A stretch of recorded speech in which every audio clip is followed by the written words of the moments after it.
Drama serial दिले नादान की नेक्स्ट एपिसोड में हम देखेंगे कि निगार इस दफ़ा गज़नफ़र को उसी की मां के ख़िलाफ़ भड़काने की कोशिश करेगी और इसमें कामयाब भी हो जाएगी।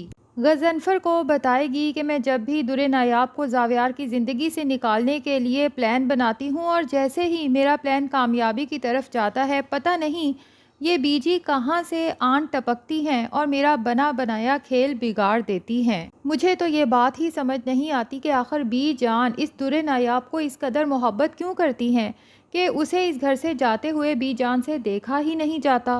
और जितनी अहमियत ये दुरे नायाब को देती हैं, मुझे तो अब डर बैठ गया है कि कहीं ऐसा ना हो कि ये अपनी तमाम जायदाद दुरे नायाब या उसके होने वाले बच्चे के नाम कर दें, क्योंकि प्रॉपर्टी तो अभी तक सारी की सारी बीजान के नाम है। खिदमत सारी ज़िंदगी हमने बीजान की है, लेकिन लगता है कि आखिर में फ़ायदा ये दुर्रे नायाब उठा जाएगी और हम सिर्फ अपनी नज़रों के सामने तमाम चीज़ों को जाता हुआ देखते रह जाएंगे।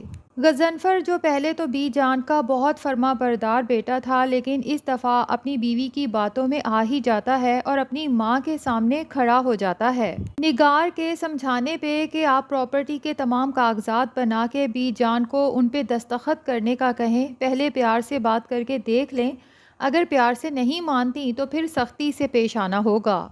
जल्द से जल्द तमाम प्रॉपर्टी अपने नाम करवा लें, क्योंकि अब हम मज़ीद रिस्क नहीं ले सकते। पहले ही इतनी बड़ी गलती तो मैं कर चुकी हूँ। जुनैद की शादी इसीलिए तानिया से करवाई थी कि शायद तानिया अपने साथ बहुत प्रॉपर्टी लेके आएगी। ये तो दुर्दाना की बीमारी के बाद पता चला कि दुर्दाना ने तो अपने शौहर से कुछ लिया ही नहीं, बल्कि जो शेयर्स हमारे साथ हैं वो भी अभी तक उसके शौहर के नाम हैं, जो दुर्दाना के मरते ही उसका शौहर वापस ले लेगा। तानिया को कुछ मिलेगा भी तो महज वो घर जिसमें दुर्दाना रहती है। गज़नफ़र निगार को तसल्ली देता है कि परेशान ना हो, जैसा तुम चाहती हो वैसा ही होगा। फिर प्रॉपर्टी के कागजात बनवाता है, बीजान को बुलवाता है, प्रॉपर्टी के कागजात बीजान के सामने रख के कहता है कि बीजान, जिंदगी मौत का कोई एतबार नहीं, इससे पहले कि आपको कुछ हो जाए मैं चाहता हूँ कि आप ये तमाम प्रॉपर्टी मेरे नाम अपनी ज़िंदगी में ही कर दें, क्योंकि हो सकता है कि आपके बाद मुझे ये प्रॉपर्टी हासिल करने के लिए केस करना पड़े। बी जान के दिल को तो इतनी तकलीफ़ होती है गज़नफ़र की ये बात सुन के कि इस प्रॉपर्टी की खातिर वो अपनी माँ के मरने तक का सोच रहा है। बेशक हम सब ने एक ना एक दिन मर जाना है, लेकिन ये कैसा बेटा है जिसे माँ की मौत से ज़्यादा इस चीज़ की तकलीफ़ है कि कहीं माँ के मरने के बाद प्रॉपर्टी मेरे हाथ ना आई तो क्या करूँगा। बहरहाल बी जान तो वो कागज़ात पे दस्तखत करने से साफ़ इनकार कर देती हैं और गज़नफ़र से कहती हैं कि जब तक मैं ज़िंदा हूँ तब तक तो ये सब चीज़ें मैं किसी के नाम नहीं करने वाली। हाँ, मेरे मरने के बाद जिसका जो हिस्सा है उसे मिल जाएगा। गज़नफ़र जब देखता है कि बी जान सीधे तरीके से नहीं मान रही, ड्रॉ से रिवॉल्वर निकाल के बी जान पर तान लेता है। बी जान तो ये देखकर सकते में आ जाती हैं कि ये उनका लाडला बेटा जो हर वक्त उनके आगे पीछे फिरता था, अपनी बीवी के कहने पे आज अपनी माँ पे रिवॉल्वर तान चुका है। और गज़नफ़र बीजान से कहता है कि बीजान, आपने मुझे ये स्टेप उठाने पे मजबूर किया है, अब सीधे तरीके से दस्तखत कर दें, मैं मज़ीद कोई ड्रामा नहीं चाहता। तो नाजरीन, लगता तो यही है कि यहाँ पर बीजान दस्तखत तो कर देंगी, लेकिन जब टूटे हुए दिल और लड़खड़ाते हुए कदमों से कमरे से बाहर निकलेंगी तो जुनैद की नज़र बीजान पे पड़ जाएगी। बीजान को इतना परेशान देखकर वो उनकी तरफ आएगा और पूछेगा कि बीजान, खैरियत तो है, मुझे आपकी तबीयत ठीक नहीं लग रही। लेकिन बीजान खामोश ही रहेगी, उनका तो दिमाग ही काम नहीं कर रहा। अब जुनैद को टेंशन होगी, बीजान से पूछेगा, बीजान प्लीज़ मुझे बताएं, क्या आपको डैड ने कुछ कहा है, क्योंकि आप उनके कमरे से निकली हैं। बीजान खाली खाली नज़रों से जुनैद को देखेंगी कि इसे क्या बताए। एक बेटे को उसके बाप के ख़िलाफ़ करने वाली बात है, इसलिए अभी भी खामोश रहेंगी। जुनैद से कहेंगी कि मैं थोड़ी परेशान हूँ, तुम जाओ यहाँ से। लेकिन जुनैद समझ जाएगा कि बात कोई बड़ी है, भला वो बीजान को इस हालत में छोड़ के जा सकता है। इसीलिए बीजान का हाथ अपने सर पे रख के उन्हें कसम देगा कि आपको मेरे सर की कसम है, अगर आपने मुझे सच्चाई ना बताई तो आप मेरा मरा मुंह देखेंगी। जुनैद की ये बात सुन के तो बीजान अंदर तक तड़प जाएंगी, क्योंकि जुनैद और ज़ावियार ही तो उनकी ज़िंदगी की असल खुशी हैं। भला इन्हें कुछ होते हुए बीजान कैसे देख सकती हैं।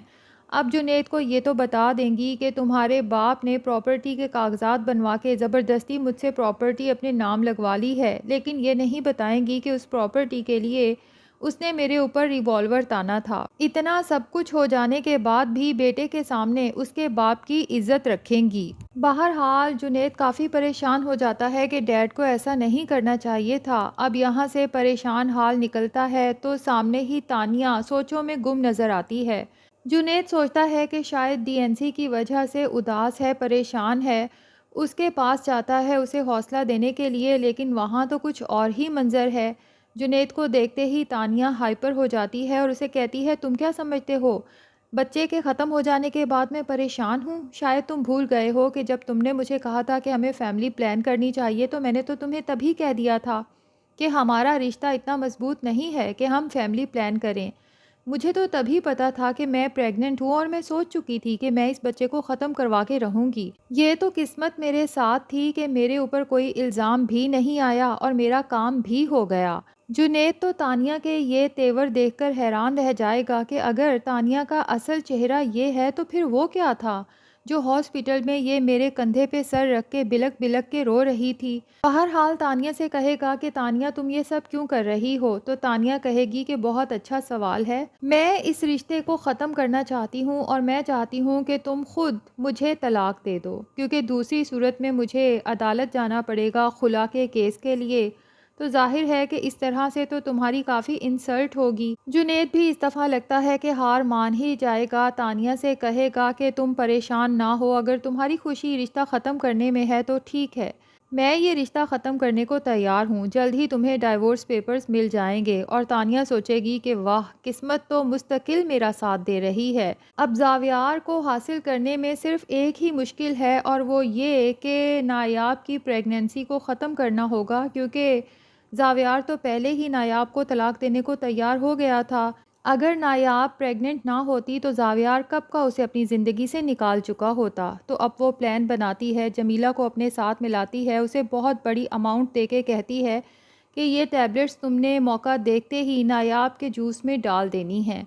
जमीला इस दफ़ा बहुत खौफज़दा है। वो इस दफ़ा बिल्कुल भी तानिया का साथ नहीं देना चाहती, क्योंकि बीजान ने पहले ही उसे वार्न कर दिया है कि जमीला, मुझे तुम्हारी सारी सच्चाई पता चल गई है कि वो 50,000 तुम ही ने लिए थे, लेकिन तुमने जानबूझ के नायाब को सबके सामने झूठा बना दिया। लेकिन ये लास्ट वार्निंग है, अगर आज के बाद तुमने नायाब को कोई नुकसान पहुंचाने की कोशिश की तो ना सिर्फ तुम इस नौकरी से जाओगी, बल्कि तुम्हारा एंड जेल की सलाखों के पीछे होगा।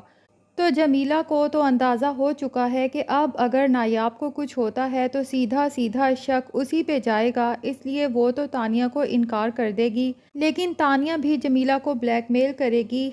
लगता यही है कि इस दफ़ा जमीला तंग आके आखिरकार बीजान या फिर हो सकता है कि नायाब या ज़ावियार को तानिया की सारी हकीकत बता ही दे।